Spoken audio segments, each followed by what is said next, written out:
Welcome to Matters Financial and Geopolitical from a Frontier, and I apologise for yesterday, but it's been rather manic over here, and I'll tell you a little bit about that in a moment. Hope to see you at MindSpeak tomorrow. We're at the Sankara Nairobi. We're hosting Dr. Mukisa Kituyu, who's the Secretary General of UNCTAD and extreme polymath and very sophisticated mind. He was describing somebody as having the charisma of a dead fish to me. We'll broadcast over the top on a live feed. I'm looking forward to that, and thank you to Bob Safaricom. That's thoroughly appreciated. And if you're interested in knowing what MindSpeak is, then please look at the link, What is MindSpeak? Yesterday I'd sort of run around, did an interview with Bhuvi, I'll come to this, of Kenya Airways. And then went to the Athi River mining AGM, spoke with Pradeep, and then this morning with Joshua and Charles Allen. But yesterday evening at about 6, I was trying to catch up the day. Nisha called me and said, 2 of my tyres have blown out. And she was in quite a remote place. And when we eventually got there, the taxi driver told me, it's a little village called Gachi, and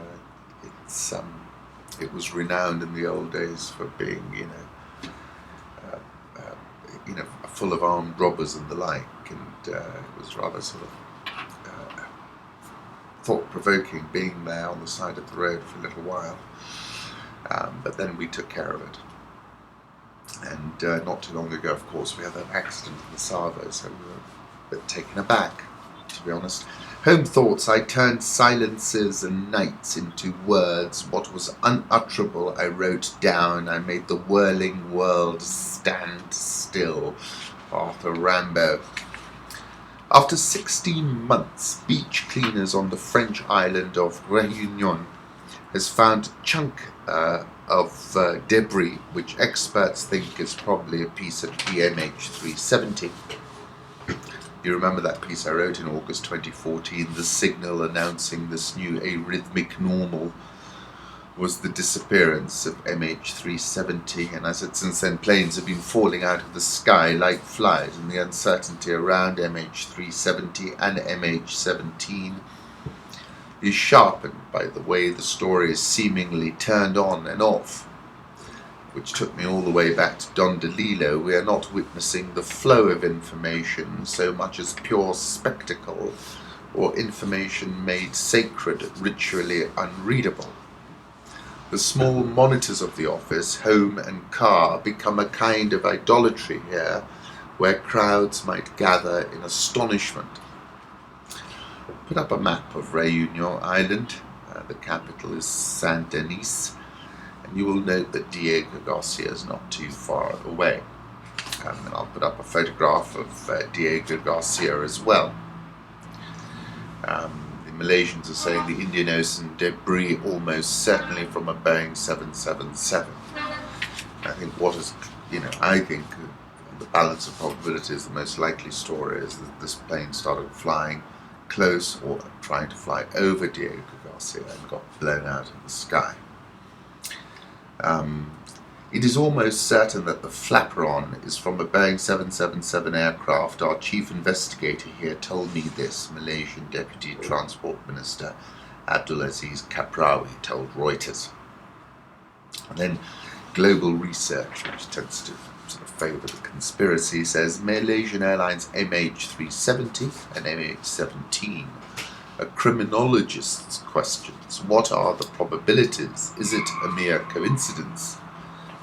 The analogy with MH17 is as follows. If 5 months ago, before the vanishing of MH370, you had contemplated the likelihood that the next 2 major airline disasters to receive massive global coverage would each involve Malaysia Airlines, you would have been justified in concluding that the likelihood was very low indeed. By analogy, it would be like specifying only an HH sequence as the outcome ahead of time. A brackets TT sequence would represent the same airline as having been involved, but not Malaysia Airlines. Now, what the Western mainstream media are implicitly arguing is that MH370 and MH17 have no real link and are only connected with massive airline disasters in recent months by chance. They're saying that it could just as well have been any two flights so linked by analogy, HH or HT or T brackets TH brackets or brackets TT close brackets. If this argument is valid, nothing at all should be made at all of the fact that Malaysia Airlines was involved in both instances, since all possible sequences are accounted for and no sequence is much more likely than any other. Yet, the evidence presented in this article suggests that MH370 and MH17 are linked in ways that might not be due to chance. Both MH370 and MH17 appear to have lost communicative contact, and both appear to have veered off course on very unusual routes. How many aircraft of other airlines have done so in recent months? Never mind how many of the 55 aircraft over Donetsk did so on July 17. How many aircraft other than MH17 had their inaugural voyage on the date of July the 17th? These considerations suggest that, in fact, in the cases of MH370 and MH17, we might not be dealing with a fair coin. And in the same article, it says the overwhelming majority of Western audiences tuned in and dropped out a long time ago about this matter. 109.61 when I looked last at the euro, 97.30 dollar index, Japanese yen was at 124.21, Swissy 0.9627, pound 155.83, Aussie breaking convincingly below 73, 0.7256, India rupee 64.135, South Korean won 11.7129, Rial 337.32. That's heading towards 4. Egyptian pound 782.51. The rand 12.73.03. I think this is fresh multi-year lows. Dollar index, I'll put up a 3-month chart. My target remains, as it has done for a while, 110. Euro dollar up and down, been in this range of 108 to 111 for a little while. Let's see what pans out, but essentially I think it's headed lower. Gold is headed for a 7.7% slump this month, the most in 2 years. I'll put up an image that Holger posted of a gold chart. My target is now below $1,000. WTI and Brent, this is another chart. You can see, how they track each other. I also think this is going down. Jamie at Reuters says one for the Hawks, US oil minus 20% in July. Biggest monthly fall since depths of the crisis in October 2008. Coming to Africa, Zimbabwe has halved its 2015 growth forecast to 1.5% due to drought, from 3.2% as projected earlier. In the document presented to Parliament, Chinamasa said the contribution from mining, tourism, construction, manufacturing and finance sectors would be weighed down by poor output in agriculture due to drought. Deceleration in overall economic growth signifies the contribution of agriculture and the need for drought-proofing the economy given adverse effects of climate changes. Dollar rand 12.7303. Coming to Kenya, interesting piece I came across in the Asia Times. Obama's Africa trip, the unfinished dreams from his father.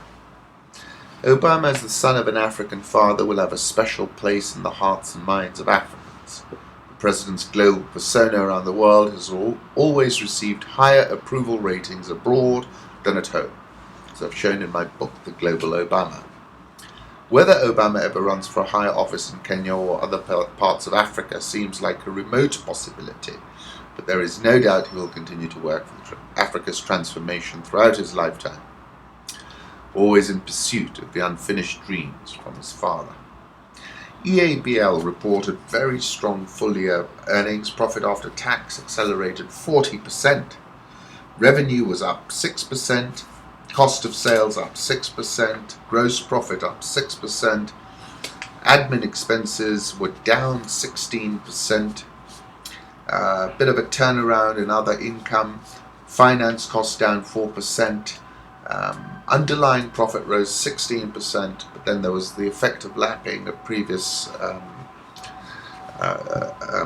They took a charge last time round, and so therefore in the comparison it looked much better, but it's very good results. Kenya's 61% overall contribution to EABL was up 3%, Uganda 18% contribution, up 7%, Tanzania up 2%, that's in local currency terms. EABLI, which is South Sudan, DRC, Rwanda, Burundi, and duty free, and 10% of revenue, up 48%. Premium beer up 17%. Ready to drink up 70%.